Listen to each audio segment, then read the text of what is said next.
Welcome back. Time for Stories to Start your morning, sponsored by Ram Trucks, built to serve, starting in Pittsburgh with Ben. We haven't said that in a while. Ben Roethlisberger back at training camp after undergoing elbow surgery last year. Ben got our attention with this interesting statement, said, "Getting hit and calming the nerves are going to be big for me." Brandon, is getting hit something you have to almost relearn when you've been away from the game for a period of time?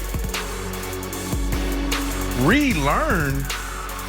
No, it's every practice, it's every game. You have 250-pound men that runs 20 miles per hour hitting you play after play after play, sometimes 70 times a game. I remember moments before going out to practice or games, I would put on my helmet, stand in front of the mirror, and just slap myself in the face just to be prepared for that first point of contact. Yeah, no, this is a thing in the NFL, guys.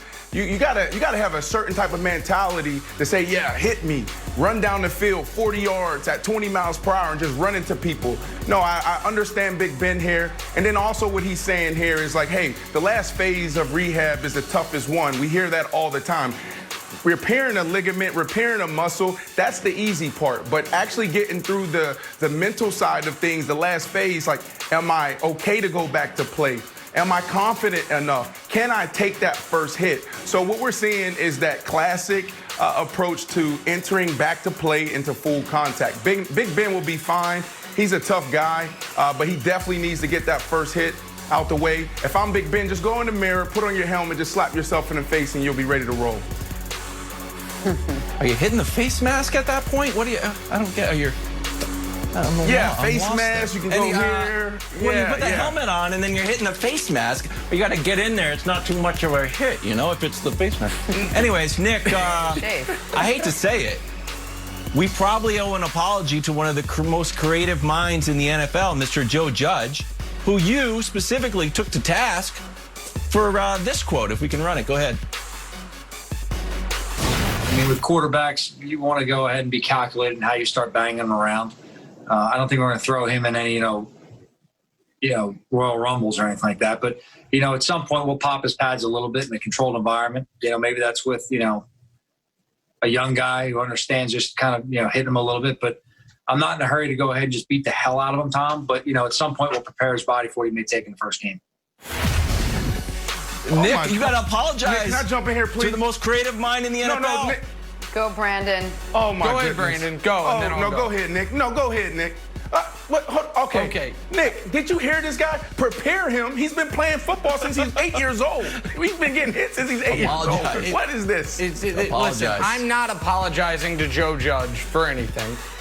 There's 32 teams in the league. Let's see how many of them take the red jersey off their quarterback before the season starts. Maybe Joe Judge is just the most brilliant trendsetter in football, but I want to talk about Joe Judge. I want to talk about Big Ben because I'm going to make a proclamation here. I think Ben Roethlisberger could be the single most influential person on the football field this year. And here's why. If Ben is excellent, the Steelers join the Ravens and the Chiefs as contenders in the AFC. They have a spectacular defense. They have one of the 5 best coaches in football. The question is, what Ben are we getting? In 2014, Ben was absolutely spectacular.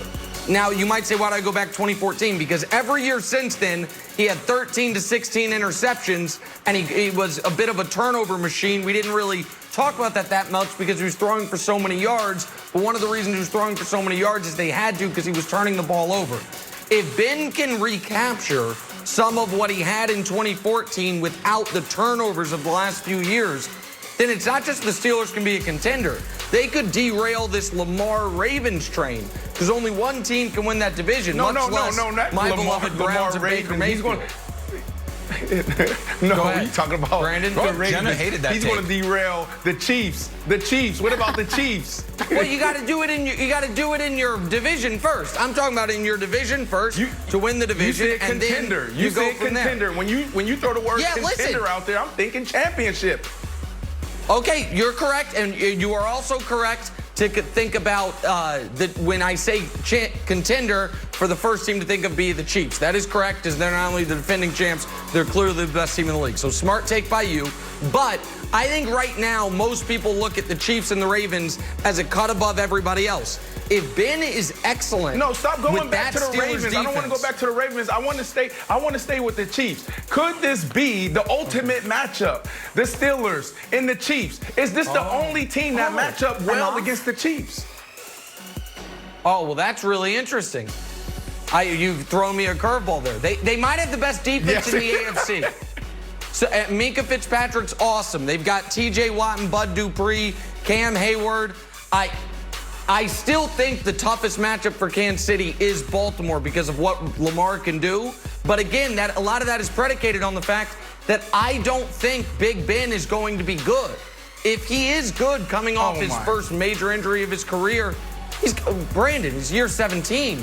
He's had major elbow surgery. Like, I don't think you can Tom anticipate Brady's in year 40. he's gonna. I don't think he's going to be good Tom either. Brady's in year 40. I mean, welcome to the show, but I don't think Brady's going to be good either. I mean, so I am consistent on this. I'm not too high on Brady. Year 40 for Tom Brady. So yeah, I just think Ben's one of the most. I don't know how to respond. While you're fine, I just think Ben's one of the most interesting people in football this season. I feel like we lost Jenna. I didn't know. Did we lose Jenna? Yeah, Did we lose Wow? No, I know we lost Jenna. Jenna just bailed out. Jenna was listening to Nick's take, and she said, you know what? I'm out. She put the lens cap on. She's out, the and so I've got Wilds, so I've got to do this. Oh, she's back. So listen. I'm back. She's back, but I don't know if she knows it. Guys. So, hold on. Hey, guys, go ahead, The Jenna. last thing I heard was someone said the Browns aren't going to win the division. And then I went to say something, and the whole thing went to black for me, and I just woke back up We again. censored you. So just so I'm clear. I think we're supposed to talk. I just want to make sure I'm clear. Kyler here. No, we're going to move on, talk some Arizona. Yeah, let's talk Kyler Murray. He's coming off an impressive Rookie of the Year season, but his head coach, Cliff Kingsbury, knows he's just getting started. Take a listen to this. I think he understands now the consistency with which you have to approach that position that he's in. When you're the face of the franchise, everything you do from your waking moment has to be about being the best you can be for that organization. And he knows that now. I mean, we can't have a bad day. We go as he goes. And I think that just watching his daily preparation, the way he handles himself on the field, the body language, communication with his teammates, he's made huge strides. And he's been through it. I mean, last year, a lot of the times it was survival mode. He was thrown right into it. There was nobody keeping the seat warm for him or to learn from anybody week one. I mean, he was the guy the moment he stepped in the locker room. And he gained a lot of respect for his teammates, the way he handled that situation. And I expect him to continue to progress this season. I feel like Cliff Kingsbury should only do press conferences from that palatial Arizona state where he was covering the draft, or he was part of the draft moving forward. Brandon, what are your expectations for Kyler in year 2 now? Well, initially when this topic was thrown on my desk, I wanted to praise this guy. I mean, his swagger is at a 10. He throws one of the most beautifulest balls I've ever seen in my life. And I wanted to praise this guy. But after hearing this again, I'm starting to think, is there trouble in paradise? Or is this guy someone we may not know? He just talked about, think about what he said. He just said, now he's starting to get it. We can't have a bad day. We have to take these press conferences serious because coaches send messages, right? So I don't know if this is a guy that comes into the locker room, one day he's great, one day he's bad, but it's something for us to pay close attention to. I love him. I think he has huge upside. I would love to catch a ball, even if it's just in the backyard from him, but we need to take these comments very serious.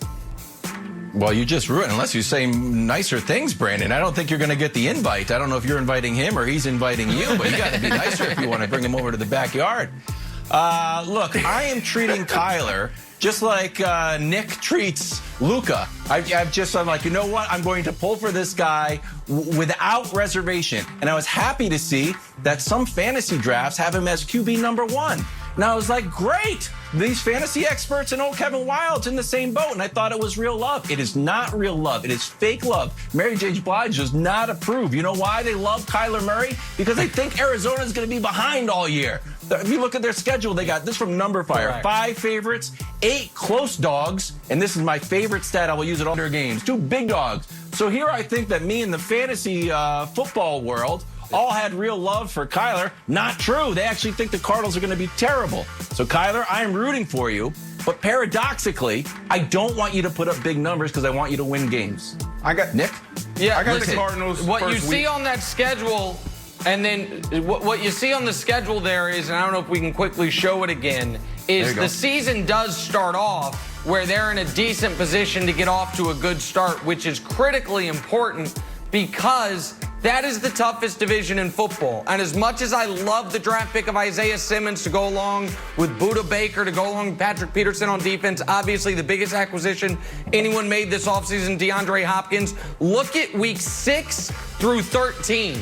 That is 2 games against Seattle, New England, Dallas. It's brutal in that spot. And I feel like the Cardinals